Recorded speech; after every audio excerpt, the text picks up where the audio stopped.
ഇടതുപക്ഷം ഹൃദയപക്ഷം എന്ന നവമാധ്യമ കൂട്ടായ്മയ്ക്ക് എല്ലാവിധ അഭിവാദ്യങ്ങളും അർപ്പിച്ചുകൊണ്ട് തുടങ്ങുകയാണ്.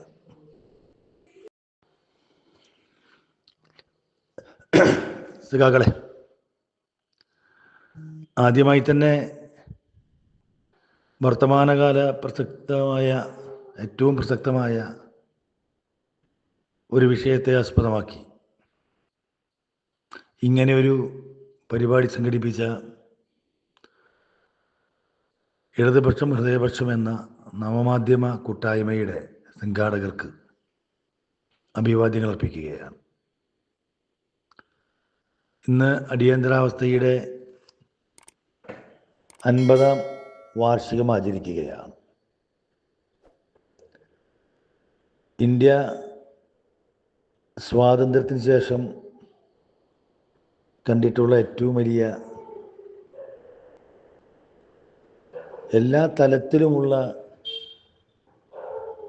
ജനങ്ങളുടെ മൗലികാവകാശ ലംഘനം, പൗരാവകാശ ലംഘനം, ഭരണഘടന അനുശാസിക്കുന്ന എല്ലാ മൗലികാവകാശങ്ങളും ഇല്ലാതെയാക്കുന്ന വലിയ ഒരു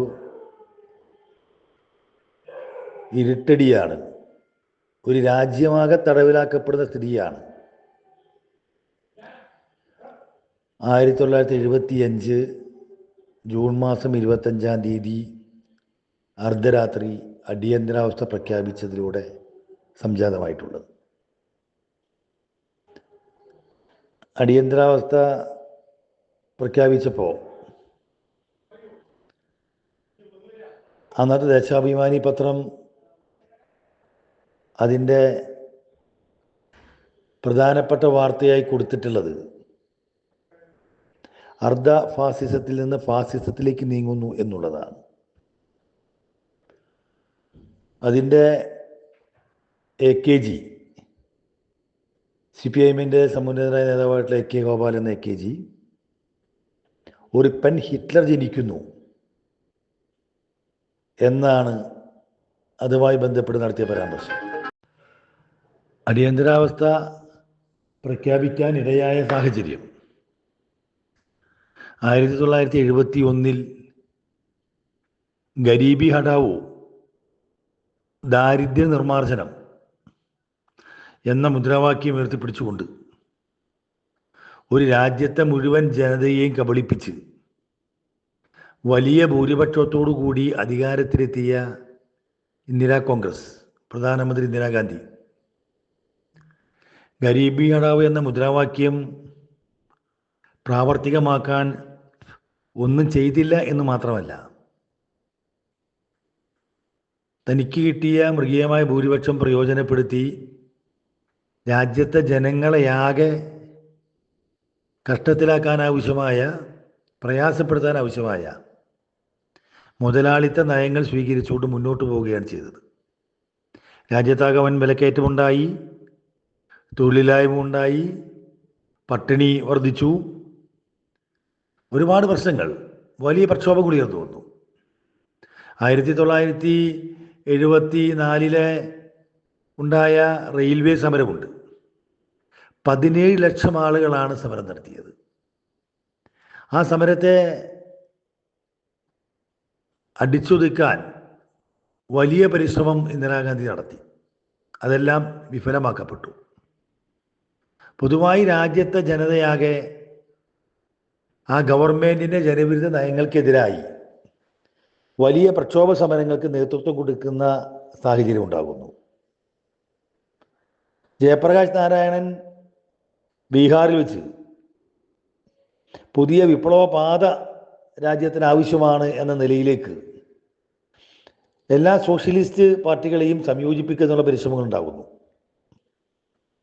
അതിലിടക്കാണ് 1975 ജൂൺ മാസം 12-ാം തീയതി ഇരട്ട പ്രഹരം എന്നുള്ള നിലക്ക് അലഹബാദ് ഹൈക്കോടതി ഇന്ദിരാഗാന്ധിയുടെ 1971 റായ്ബറേലിയിലെ എതിർ സ്ഥാനാർത്ഥിയായി മത്സരിച്ച് പരാജയപ്പെട്ട രാജനാരായണൻ സോഷ്യലിസ്റ്റ് നേതാവാണ്. ഇന്ദിരാഗാന്ധിയുടെ തെരഞ്ഞെടുപ്പ് വിജയത്തെ ചോദ്യം ചെയ്യുന്നു. എല്ലാ ഭരണ സംവിധാനങ്ങളെയും തെരഞ്ഞെടുപ്പിന് വേണ്ടി ദുരുപയോഗപ്പെടുത്തിയെന്ന രാജനാരായണന്റെ ആക്ഷേപത്തിൽ കഴമ്പുണ്ട് എന്ന് കണ്ട അലഹാബാദ് കോടതി ഇന്ദിരാഗാന്ധിയുടെ തെരഞ്ഞെടുപ്പ് റദ്ദാക്കുന്നു. റദ്ദാക്കുക മാത്രമല്ല, 6 വർഷക്കാലം തെരഞ്ഞെടുപ്പിൽ നിന്ന് വിലക്കുകയും ചെയ്യുന്നു. വലിയ പ്രതിസന്ധിയാണ് സൃഷ്ടിച്ചത്. ജൂൺ മാസം 14-ാം തീയതി ഇന്ദിരാഗാന്ധിയെ വന്ന് കണ്ട പശ്ചിമ ബംഗാൾ മുഖ്യമന്ത്രി സിദ്ധാർത്ഥ് ശങ്കർ റേ, അദ്ദേഹത്തിൻ്റെ ഫാസിസ്റ്റ് ഭരണം അവിടെ പശ്ചിമ ബംഗാളിൽ അടിയന്തരാവസ്ഥയൊന്നും ഇല്ലാതെ തന്നെ എല്ലാ പൗരാവകാശങ്ങളും മൗലികാവകാശങ്ങളും സമരം ചെയ്യാനുള്ള അവകാശങ്ങളും ലംഘിക്കപ്പെട്ടു എന്ന് മാത്രമല്ല, പ്രതിഷേധിച്ച CPIM-ൻ്റെ ഇടതുപക്ഷത്തിൻ്റെ മുഴുവൻ പ്രവർത്തകരെയും വേട്ടയാടുകയാണ് ചെയ്തിട്ടുള്ളത്. 3 വർഷക്കാലത്തിനിടക്ക് 3500 സഖാക്കളെയാണ് നമുക്ക് നഷ്ടപ്പെട്ടത്. അതിലെത്രയോ അധികം ആളുകളാണ് ജീവച്ഛവമായി മാറിയത്. അത് സിദ്ധാർത്ഥ് ശങ്കറെ അർദ്ധ ഫാസിസ്റ്റ് ഭരണമാണ് ബംഗാളിൽ നടപ്പിലാക്കിയത്. ആ സിദ്ധാർത്ഥ് ശങ്കറെയാണ് ഇന്ദിരാഗാന്ധിക്ക് അടിയന്തരാവസ്ഥ പ്രഖ്യാപിക്കുന്നതിന് വേണ്ടിയുള്ള ഉപദേശം നൽകുന്നത്. 1975 ജൂൺ 24-ന് സുപ്രീം കോടതിയുടെ അവധികാല ജഡ്ജി VR കൃഷ്ണയ്യർ അപ്പീൽ കേൾക്കുകയും അലഹബാദ് കോടതിയുടെ വിധി ശരിവെക്കുകയും ചെയ്യുന്നു. ആ ശരിവെക്കുമ്പോൾ ഇന്ദിരാഗാന്ധിക്ക് പ്രധാനമന്ത്രിയായി തുടരുന്നതിൽ വിരോധമില്ല. പക്ഷേ അലഹബാദ് കോടതി വിധി നടപ്പിലാക്കണം, ശരിവെക്കുന്നു. ഇന്ദിരാഗാന്ധിക്ക് രാജിവെക്കുകയല്ലാതെ മറ്റു മാർഗങ്ങളില്ല. അവിടെയാണ് ഇന്ദിരാഗാന്ധി അധികാരം നിലനിർത്തുന്നതിന് വേണ്ടി, ഒരു പ്രധാനമന്ത്രി പദത്തിന് വേണ്ടി സ്വന്തം പാർട്ടിയിലെ തന്നെ സഹപ്രവർത്തകരോട് പോലും കൂടിയാലോചിക്കാതെ ഇന്ദിരാഗാന്ധിയും മകൻ സഞ്ജയ് ഗാന്ധിയും സിദ്ധാർത്ഥ ശങ്കറേയും കൂടിയാലോചിച്ച് അടിയന്തരാവസ്ഥ പ്രഖ്യാപിക്കുന്നതും അന്നത്തെ രാഷ്ട്രപതി അതിൽ ഒപ്പുവെക്കുന്നതും. ഇന്ത്യയുടെ ആഭ്യന്തര വകുപ്പ് മന്ത്രി ബ്രഹ്മാനന്ദ റെഡ്ഡി ഈ ഒപ്പുവെച്ചതിന് ശേഷമാണ്, അടിയന്തരാവസ്ഥ പ്രഖ്യാപിക്കപ്പെട്ടതിന് ശേഷമാണ് കോൺഗ്രസ് നേതാവായിട്ട് ബ്രഹ്മാനന്ദ റെഡ്ഡി പോലും അടിയന്തരാവസ്ഥ പ്രഖ്യാപിച്ചതായിട്ട് അറിയിക്കുന്നത്. അതിന് തൊട്ടു മുമ്പായി ഇന്ത്യയിലെ മുഴുവൻ രാഷ്ട്രീയ നേതാക്കന്മാരെയും, പ്രതിപക്ഷ പാർട്ടിയുടെ മുഴുവൻ നേതാക്കന്മാരെയും വേട്ടയാടി ജയിലിലടയ്ക്കാൻ വേണ്ടി തുടങ്ങുന്നു. ഒരു മുന്നറിയിപ്പുമില്ല. ഇന്ദിരാഗാന്ധിയുടെ ജനവിരുദ്ധ ഭരണത്തിനെതിരായി സമരം ചെയ്തു എന്നതാണ് കുറ്റം. മിസ നിയമപ്രകാരവും ഇന്ത്യൻ ശിക്ഷാ നിയമപ്രകാരവും കുഫപ്പാസ പ്രകാരമെല്ലാം 100,000-ലധികം രാഷ്ട്രീയ പ്രവർത്തകരെയും നേതാക്കന്മാരെയുമാണ് ജയിലിലടക്കപ്പെട്ടിട്ടുള്ളത്. മഹാനായ AKG അടക്കമുള്ള, പിണറായി വിജയൻ അടക്കമുള്ള, കോടിയേരി അടക്കമുള്ള, MA ബേബി അടക്കമുള്ള നിരവധിയാർ നേതാക്കന്മാർ ജയിലിലായി. പിന്നീട് അങ്ങോട്ട് ഒരു അർദ്ധ ഫാസിസ്റ്റ് ഭരണത്തിൻ്റെ ഭീകരവാഴ്ചയായിരുന്നു. നേരത്തെ സൂചിപ്പിച്ചതുപോലെ പ്രാദേശിക തലങ്ങളിലെല്ലാം കോൺഗ്രസ് പ്രവർത്തകരുടെ പോലീസിൻ്റെ സഹായത്തോടു കൂടി ക്രമസമാധാനം സംരക്ഷിക്കേണ്ട പോലീസിൻ്റെ സഹായത്തോടു കൂടി CPIM-ൻ്റെ പ്രവർത്തകരെ, ഇടതുപക്ഷത്തിൻ്റെ പ്രവർത്തകരെ, പ്രതിപക്ഷ പ്രവർത്തകരെ, നേതാക്കളെ എല്ലാ തലത്തിലും വേട്ടയാടുന്ന കാഴ്ചയാണ് കണ്ടിട്ടുള്ളത്. നിരവധി സഹാക്കൾ കൊല ചെയ്യപ്പെട്ടു. കോഴിക്കോട് RECയിലെ എഞ്ചിനീയറിംഗ് കോളേജ് വിദ്യാർത്ഥിയായിരുന്ന രാജൻ കോളേജ് ഹോസ്റ്റലിൽ നിന്നാണ് അറസ്റ്റ് ചെയ്യപ്പെടുന്നത്. ഇപ്പോഴും ആ രാജൻ എന്ത് സംഭവിച്ചു എന്ന കാര്യത്തിൽ അവ്യക്തത നിലനിൽക്കുകയാണ്. അതുപോലെ നിരവധി വിദ്യാർത്ഥികളെ, ബഹുജനങ്ങളെയെല്ലാം കൊല്ലാക്കൊല ചെയ്യുകയും ഇല്ലാതാക്കുകയും ചെയ്തുകൊണ്ടാണ് ഇന്ദിരാഗാന്ധിയുടെ അടിയന്തരാവസ്ഥ മുന്നേറിയത്. നാവടക്കൂ പണിയെടുക്കൂ എന്ന് പറയുന്നത് പ്രതിഷേധിക്കാതിരിക്കുന്നതിന് വേണ്ടിയാണ്. DK ബർവ എന്ന് പറയുന്ന ദേവകാന്ത് ബർവ അടിയന്തരാവസ്ഥ കാലത്ത് ഇറക്കിയ മുദ്രാവാക്യമുണ്ട്, ഇന്ത്യ എന്ന് പറഞ്ഞാൽ ഇന്ദിരയാണ്, ഇന്ദിര എന്ന് പറഞ്ഞാൽ ഇന്ത്യയാണ്. അതെല്ലാം കേട്ടോളം നടപ്പിലാക്കിക്കൊള്ളണം.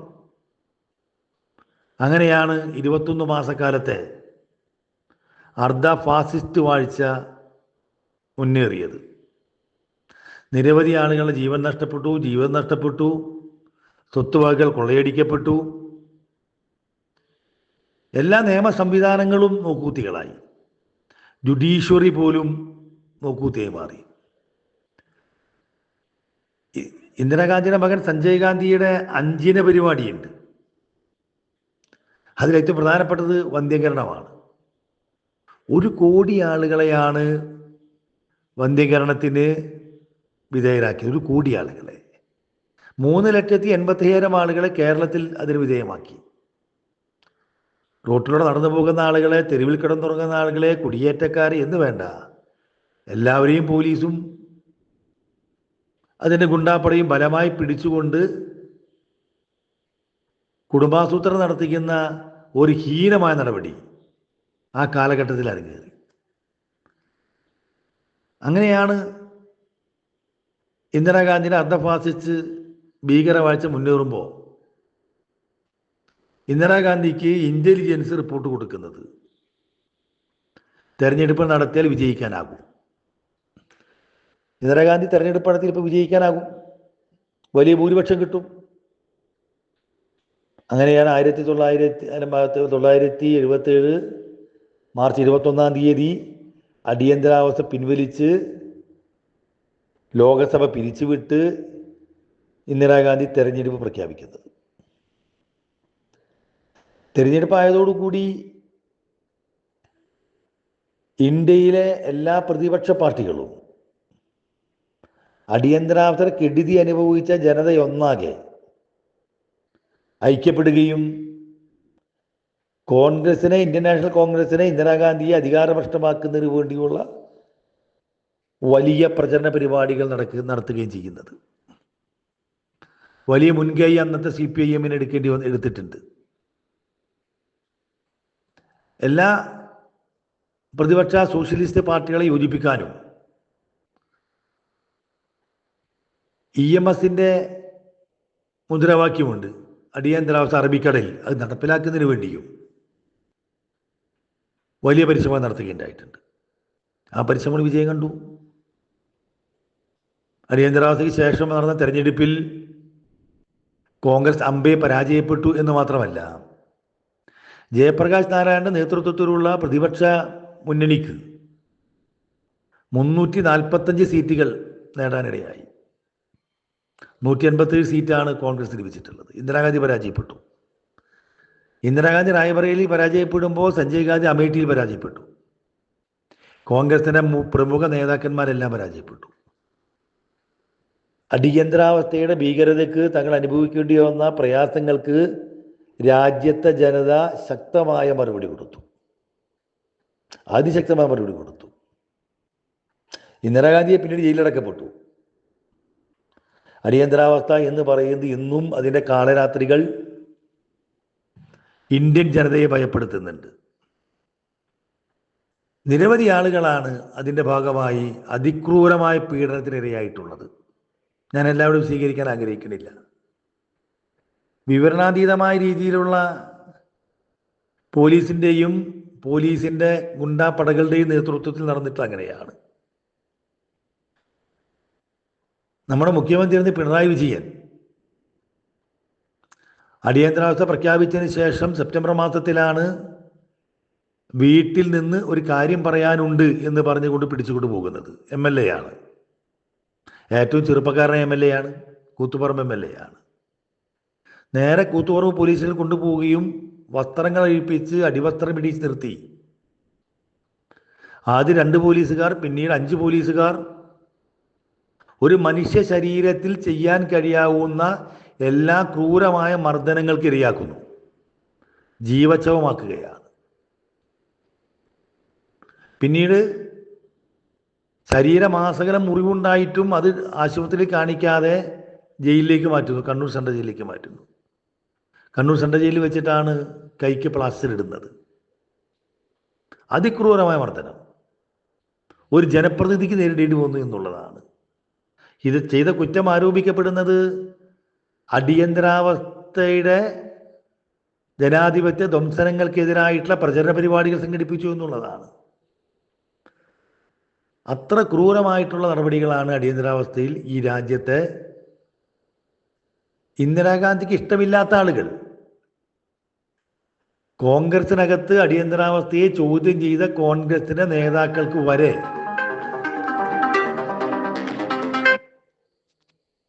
ആ അടിയന്തരാവസ്ഥയുടെ കെടുതികൾ നേരിടേണ്ടി വന്നിട്ടുണ്ട്. അതുകൊണ്ട് തന്നെയാണ് അടിയന്തരാവസ്ഥയ്ക്കെതിരെ രാജ്യത്തെ ജനങ്ങളാകെ ഒന്നിച്ച് അതിനെതിർക്കാനും പരാജയപ്പെടുത്താനും ഇന്ദിരാഗാന്ധിയെ പരാജയപ്പെടുത്താനും കോൺഗ്രസിനെ പരാജയപ്പെടുത്താനും കഴിഞ്ഞിട്ടുള്ളത്.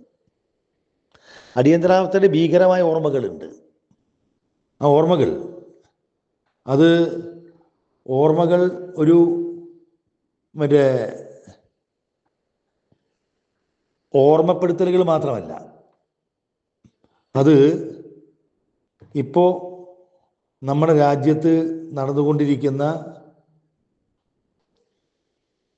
അർദ്ധ ഫാസിസ്റ്റ് വാഴ്ചയ്ക്കെതിരായിട്ടുള്ള പോരാട്ടങ്ങൾക്ക് കരുത്ത് പകരാനും കൂടിയായിരിക്കണം.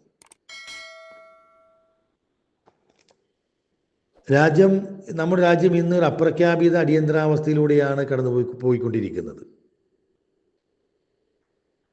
ഇന്ദിരാഗാന്ധി ഭരണഘടനയെ ദുരുപയോഗിച്ചെങ്കിൽ സംഘപരിവാർ ഭരണഘടനയെ തന്നെ ഇല്ലാതാക്കാൻ ശ്രമിക്കുന്നു.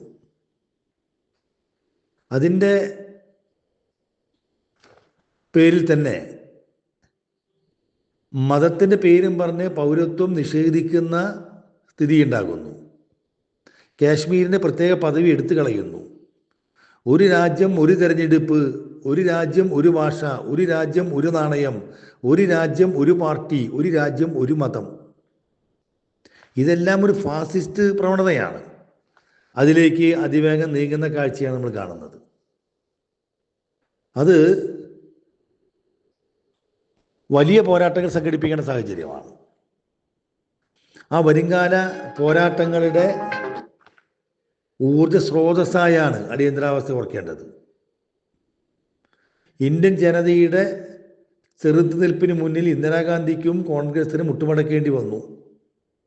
അതുപോലെ ഇന്നത്തെ വർഗീയ ഫാസിസ്റ്റ് ഭരണകൂടങ്ങളെ പരാജയപ്പെടുത്താൻ, അമിതാധികാര പ്രവണത ഇല്ലാതെയാക്കാൻ നമുക്കാകണം.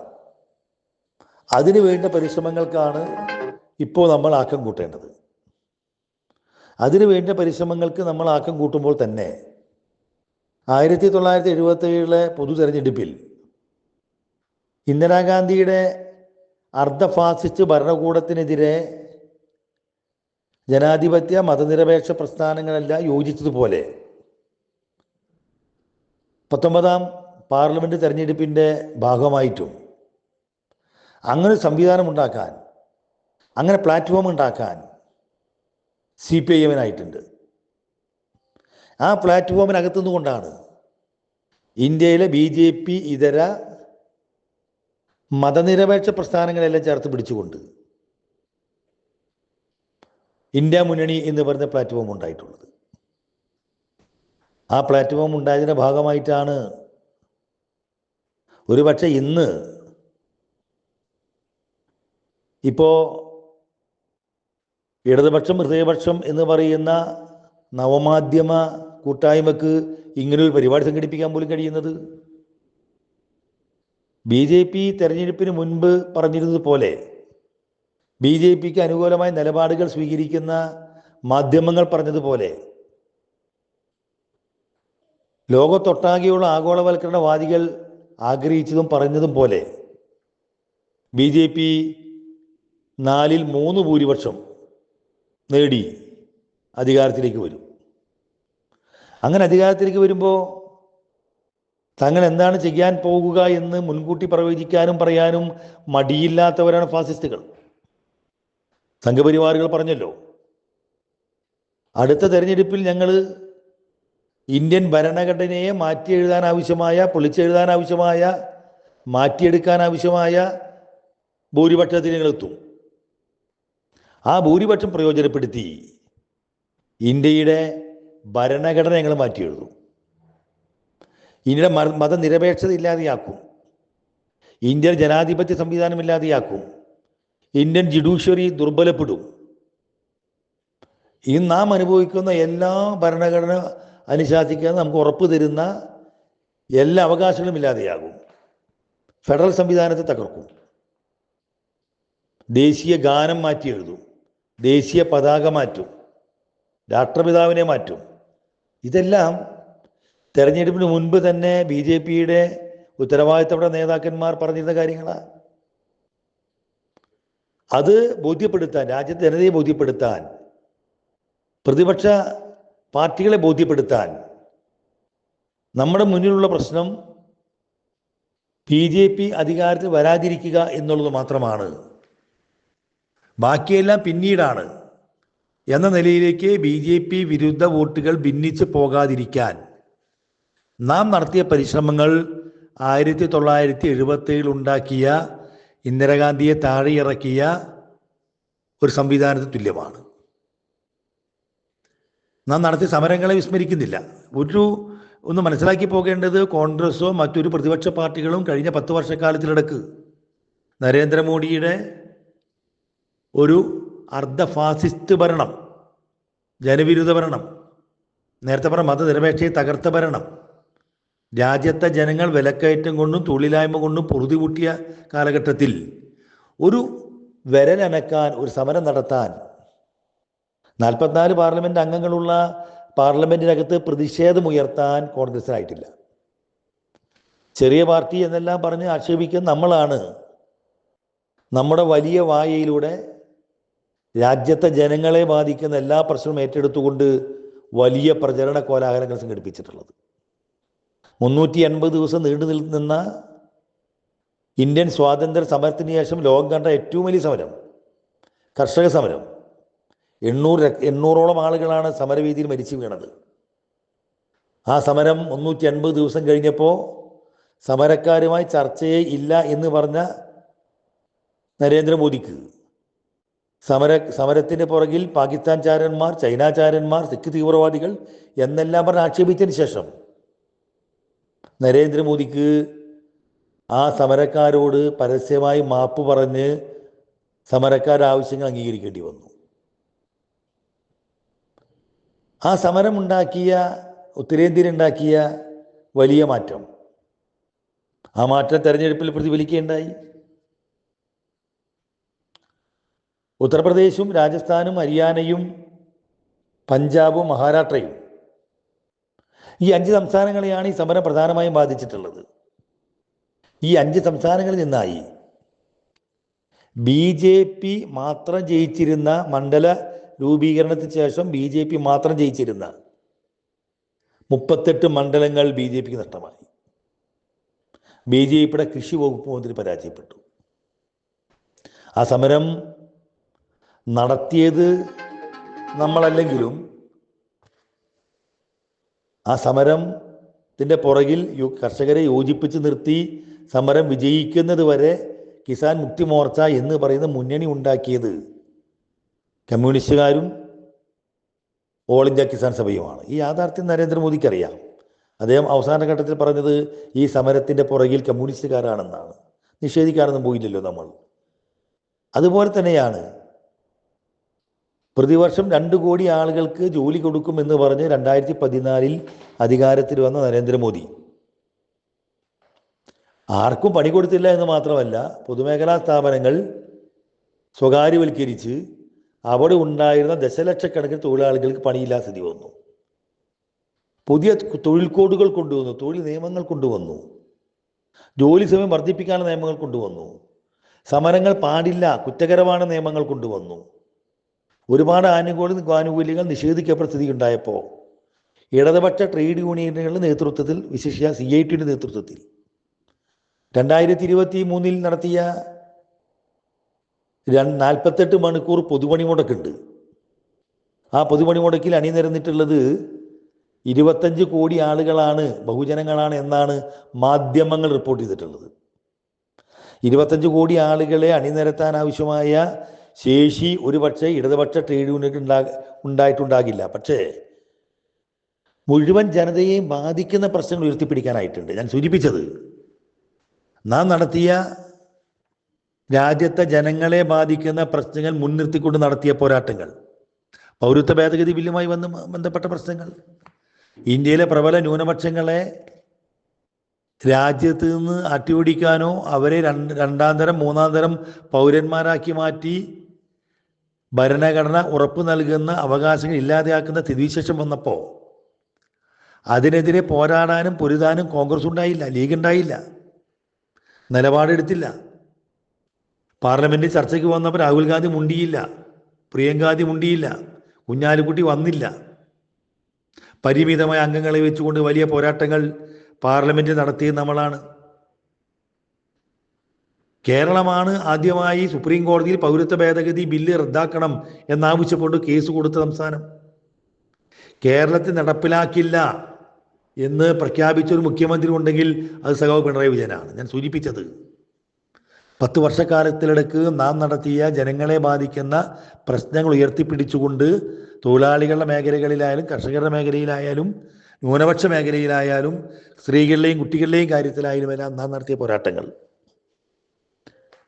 അതോടുകൂടി തന്നെ BJPക്കെതിരെ വോട്ടുകൾ ഭിന്നിച്ചു പോകാതിരിക്കുന്നതിന് വേണ്ടി നാം മുൻകൈയെടുത്ത പരിശ്രമങ്ങൾ 21 പാർട്ടികളെയാണ് യോജിപ്പിച്ച് നിർത്തിയത്. അതെല്ലാം തന്നെ BJPക്ക് കേവല ഭൂരിപക്ഷം കിട്ടാത്ത സാഹചര്യം ഉണ്ടാക്കി എന്ന കാര്യം എടുത്തു പറയേണ്ടതുണ്ട്. 240 സീറ്റാണ് BJPക്കുള്ളത്. ഘടക കക്ഷികളുടെ പിന്തുണ കൂട്ടാൻ മത്സരിക്കുന്നത്. തെരഞ്ഞെടുപ്പ് കഴിഞ്ഞിട്ടും എക്സിറ്റ് പോളുകാർ പറഞ്ഞത് എന്തായിരുന്നു? 400ന്റെ മുകളിൽ നോക്കിയാൽ മതി. 400ന്റെ മുകളിൽ, 400ന്റെ താഴെ സീറ്റ് കിട്ടുന്ന ഒരു എക്സിറ്റ് പോളുകാരും പറഞ്ഞിട്ടില്ല, ഒരു മാധ്യമങ്ങളും പറഞ്ഞിട്ടില്ല. അവിടെയാണ് BJPക്ക് കേവല ഭൂരിപക്ഷം കിട്ടാത്ത ഒരു സാഹചര്യം ഉണ്ടാക്കിയിട്ടുണ്ടെങ്കിൽ അത് ഇടതുപക്ഷ പ്രസ്ഥാനങ്ങളും കമ്മ്യൂണിസ്റ്റ് പാർട്ടി ഓഫ് ഇന്ത്യയും നടത്തിയ പോരാട്ടങ്ങളുടെ ഭാഗമായിട്ടാണ്, പരിശ്രമങ്ങളുടെ ഭാഗമായിട്ടാണ്. അതുകൊണ്ടാണ് അടിയന്തരാവസ്ഥയുടെ ഓർമ്മപ്പെടുത്തലുകൾ വരുംകാല പോരാട്ടങ്ങളുടെ ഊർജ്ജ സ്രോതസ്സാണ്, അങ്ങനെയാണ് കാണേണ്ടത് എന്ന് പറയാനുള്ള കാരണം. അടിയന്തരാവസ്ഥ കാലത്ത് അടിയന്തരാവസ്ഥക്കെതിരെ നടത്തിയ പോരാട്ടങ്ങളെക്കാൾ വലിയ പോരാട്ടങ്ങൾ നാം ഇനി നടത്തേണ്ടതുണ്ട് എന്നാണ് കാര്യങ്ങൾ സൂചിപ്പിക്കുന്നത്. ഇപ്പോൾ ഒരു അടിയന്തരാവസ്ഥയാണ്. അന്ന് നാം അടക്കൂ പണിയെടുക്കൂ എന്ന് പറഞ്ഞിട്ടുണ്ടെങ്കിൽ ഇന്നത് പറയാതെ സമരങ്ങളെ നിഷേധിക്കുന്ന, സമരങ്ങളെ നിയമവിരുദ്ധമാക്കുന്ന നിയമങ്ങളാണ് തൊഴിൽ കോഡിലൂടെ കൊണ്ടുവന്നിട്ടുള്ളത്. തൊഴിൽ നിയമങ്ങൾ പരിഷ്കരിച്ചതിൻ്റെ ഭാഗമായി വന്നിട്ടുള്ളത് 4 തൊഴിൽ നിയമങ്ങളാണ് പരിഷ്കരിച്ചിട്ടുള്ളത്. ഒന്നാമത്തെ കാര്യം സമരം പാടില്ല എന്നാ, പ്രതിഷേധം പാടില്ല എന്നാ, ജോലി സമയം വർദ്ധിപ്പിക്കാൻ വേണ്ടി പോവുക, കരാർ തൊഴിലാളികളാക്കി മാറ്റാൻ പോവുക. അത്തരത്തിലുള്ള കാര്യങ്ങൾ നടപ്പിലായിക്കൊണ്ടിരിക്കുന്നു. മതനിരപേക്ഷത എന്ന് പറയുന്നത് ഇല്ല. ഇപ്പോൾ കേവല ഭൂരിപക്ഷം ഇല്ലെങ്കിലും BJPയുടെ എല്ലാ ആ അർദ്ധ ഫാസിസ്റ്റ് നിലപാടുകളുമായി കൊണ്ട് തന്നെ മുന്നോട്ട് പോകണത്. നേരത്തെ സൂചിപ്പിച്ചല്ലോ, കാശ്മീരിനെ 4ആയി മുറിച്ചു. എല്ലാ കാര്യങ്ങളും പാർലമെന്റിൽ പാടില്ല എന്ന് പറയാൻ പാടില്ല, പ്രതിഷേധിക്കാൻ പാടില്ല. നിങ്ങൾ നോക്കൂ, പാർലമെന്റിൽ പ്രതിഷേധിക്കുമ്പോൾ പ്രതിഷേധിച്ച ആളുകളെ സസ്പെൻഡ് ചെയ്യുകയാണ്. സാധാരണ പാർലമെന്റിനകത്ത് നിയമസഭയ്ക്കകത്തും പ്രതിഷേധം ഉണ്ടാകുമ്പോൾ അതിര് വിടുമ്പോൾ ഒരുപക്ഷെ അന്നത്തെ ദിവസത്തേക്ക് സസ്പെൻഡ് ചെയ്യും, ഒരു ദിവസത്തേക്ക്. ഇപ്പം അങ്ങനെയല്ല, പാർലമെന്റ് സെഷൻ കഴിയുന്നത് വരെ സസ്പെൻഡ് ചെയ്യുന്നു. അവിടെ പ്രതിഷേധിക്കാൻ പാടില്ല. വലിയ പ്രയാസത്തിലേക്കും പ്രശ്നത്തിലേക്കും രാജ്യം പോയിക്കൊണ്ടിരിക്കുന്നു. ഞാൻ നേരത്തെ സൂചിപ്പിച്ച ഒരു തെരഞ്ഞെടുപ്പ് എന്ന മുദ്രാവാക്യം മാറ്റിയിട്ട് നടപ്പിലാക്കാൻ വേണ്ടി പോകുക. അതീവ ഗുരുതരമായ ഒരു പ്രതിസന്ധി ഇന്ത്യയിൽ നിലനിൽക്കുന്നു. ആഗോളവൽക്കരണ നയങ്ങൾക്ക് ബദൽ നയങ്ങൾ ഉയർത്തിപ്പിടിച്ചുകൊണ്ട് നേരത്തെ സൂചിപ്പിച്ച എല്ലാ നരേന്ദ്രമോദിയുടെ BJPയുടെ ജനവിരുദ്ധ നയങ്ങൾക്കെതിരായി, വർഗീയ വിഭജന നയങ്ങൾക്കെതിരായി ഒരു നിലപാട് സ്വീകരിച്ചുകൊണ്ട് കേരളത്തിലെ ഇടതുപക്ഷ ജനാധിപത്യ മുന്നണി സർക്കാർ മുന്നോട്ട് പോകുമ്പോൾ ആ ഗവൺമെൻറ്റിനെ ഭരണഘടനാ വിരുദ്ധമായി, ഫെഡറൽ തത്വങ്ങൾക്ക് വിരുദ്ധമായി ഭരിക്കാൻ അനുവദിക്കാത്ത സ്ഥിതിവിശേഷം ഉണ്ടാക്കുന്നു. നമുക്ക് തരാനുള്ള പണം തരുന്നില്ലെന്ന് മാത്രമല്ല, കടമെടുക്കാനുള്ള അവകാശം നിഷേധിക്കപ്പെടുന്നു. നിങ്ങൾക്ക് സഖാക്കൾക്ക് ഓർമ്മയുണ്ടാകണം, വയനാട്ടിലെ ഉരുൾപൊട്ടലുണ്ടായപ്പോൾ നിരവധി നൂറുകണക്കിന് ജീവനുകൾ നഷ്ടപ്പെട്ടപ്പോൾ, 2 വാർഡുകൾ, ഗ്രാമങ്ങൾ പൂർണ്ണമായും ഇല്ലാതെയായപ്പോൾ, മുൻപ് പ്രളയമുണ്ടായപ്പോൾ നാം വിദേശ സഹായത്തിന് വേണ്ടി പരിശ്രമിച്ചു. വിദേശ രാജ്യങ്ങൾ സഹായിക്കാൻ തയ്യാറായി. അന്ന് കേന്ദ്ര ഗവൺമെൻറ് വിദേശ സഹായം സ്വീകരിക്കാൻ പാടില്ല എന്ന നിലപാട് സ്വീകരിച്ചു. ആ സഹായങ്ങൾ പോലും തടഞ്ഞു വെച്ചു. ഇപ്പോൾ മഹാരാഷ്ട്രയിലേക്ക് ഇതിൻ്റെയൊക്കെ 10-1 കെടുതിയേ ഉണ്ടായിട്ടുള്ളൂ. അവർക്ക് വിദേശ സഹായം സ്വീകരിക്കുന്നതിന് വേണ്ടി അനുമതി കൊടുക്കുന്നു. ഞാൻ സൂചിപ്പിച്ചത്, ജനാധിപത്യപരമായി തിരഞ്ഞെടുക്കപ്പെട്ട ഒരു ഗവൺമെൻറ്റിനെ ഭരിക്കാൻ പോലും അനുവദിക്കാത്ത രാഷ്ട്രീയ സാഹചര്യം ഉണ്ടാകുന്നു. ഇതിനെല്ലാം UDFും കോൺഗ്രസും BJPയുടെ ഒപ്പം നിൽക്കുന്നു എന്നുള്ളതാണ് നാം പ്രത്യേകമായി പരിശോധിക്കേണ്ടത്. BJPക്കെതിരാണ് എന്ന് ഉത്തരേന്ത്യയിൽ പറയുകയും കേരളത്തിലേക്ക് വരുമ്പോൾ BJPയുടെ ഒപ്പം ചേരുകയും ചെയ്യുന്ന സ്ഥിതി ഉണ്ടാകുന്നു.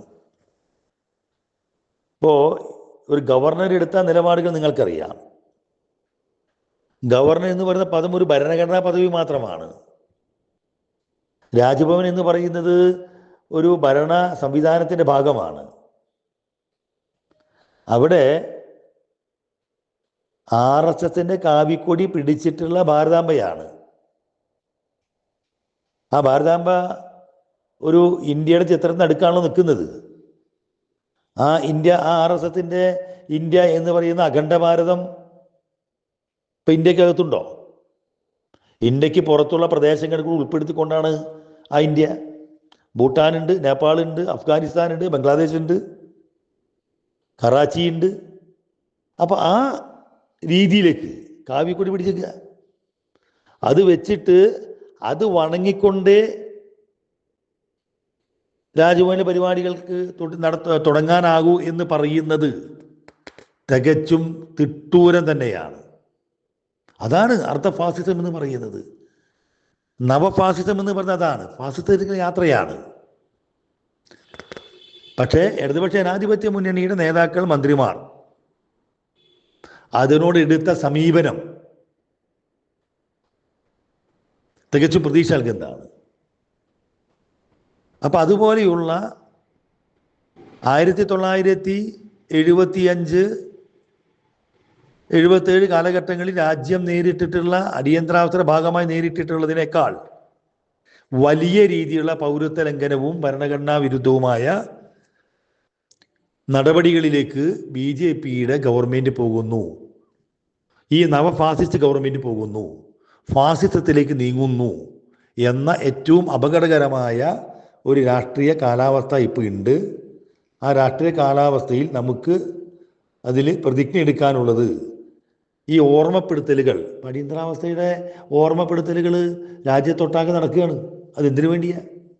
അതിൻ്റെ കൂടെ തന്നെ ഇപ്പോൾ നടന്നുകൊണ്ടിരിക്കുന്ന ജനാധിപത്യ വിരുദ്ധ, ഭരണഘടനാ വിരുദ്ധമായ നവഫാസിസ്റ്റ് ഭരണകൂടത്തിനെതിരായി നടത്തേണ്ട പോരാട്ടങ്ങൾക്ക് കരുത്ത് പകരാൻ അടിയന്തരാവസ്ഥ കാലത്ത് അടിയന്തരാവസ്ഥക്കെതിരെ ജനാധിപത്യ പോരാളികൾ, അടിയന്തരാവസ്ഥ വിരുദ്ധ പോരാളികൾ നടത്തിയ സമാനതകളില്ലാത്ത പോരാട്ടങ്ങൾ നമുക്ക് കരുത്ത് നൽകേണ്ടതാണ് എന്ന് മാത്രം സൂചിപ്പിച്ചുകൊണ്ട് ഈ രാജ്യത്തിൻ്റെ നിലനിൽപ്പ് അപകടത്തിലായ സാഹചര്യത്തിൽ ഇന്ദിരാഗാന്ധിയുടെ അമിതാധികാര പ്രവണതയുടെ അടിയന്തരാവസ്ഥയെ അറബിക്കടലിൽ എറിഞ്ഞ EMSന്റെ മുദ്രാവാക്യം നടപ്പിലാക്കിയ ഇന്ത്യൻ ജനത നരേന്ദ്രമോദിയുടെ സംഘപരിവാറിൻ്റെ നവഫാസിസ്റ്റ് ഭരണത്തെയും അറബിക്കടലിൽ എറിയാതെ അല്ലെങ്കിൽ കുഴിച്ചു മൂടാതെ ഈ രാജ്യത്തെ ജനതയ്ക്ക് മുന്നേറാനാകില്ല, നിലനിൽക്കാനാകില്ല എന്ന ബോധ്യത്തോട് കൂടിയിട്ടുള്ള ഇതിനെതിരായ പോരാട്ടങ്ങൾക്ക് ഈ അടിയന്തരാവസ്ഥ വിരുദ്ധ ദിനം നമുക്ക് കരുത്ത് പകരട്ടെ എന്ന് മാത്രം ആശംസിച്ചുകൊണ്ട് ഈ പരിപാടി സംഘടിപ്പിച്ച, ഈ പരിപാടിക്ക് എന്നെ വിളിച്ച ഇടതുപക്ഷം ഹൃദയപക്ഷം നവമാധ്യമ കൂട്ടായ്മയുടെ സംഘാടകർക്ക് ഒരിക്കൽ കൂടി അഭിവാദ്യം അർപ്പിച്ചുകൊണ്ട്, കാരണം ഞാൻ ഒന്നുകൂടി ആവർത്തിച്ച് പറയുകയാണ്, ഈ അടിയന്തരാവസ്ഥയുടെ അതിൻ്റെ ഭീകരതയുടെ ഓർമ്മപ്പെടുത്തലുകൾ ഏറ്റവും അനിവാര്യമായ, കാരണം പുതിയ തലമുറയ്ക്ക് അറിയില്ല, 50 വർഷമായി. ഒരു 65 വയസ്സിൻ്റെ അല്ലെങ്കിൽ 20 വയസ്സ് ചോടയുള്ള ആളുകൾക്ക് അടിയന്തരാവസ്ഥ ഭീകരത അറിയില്ല.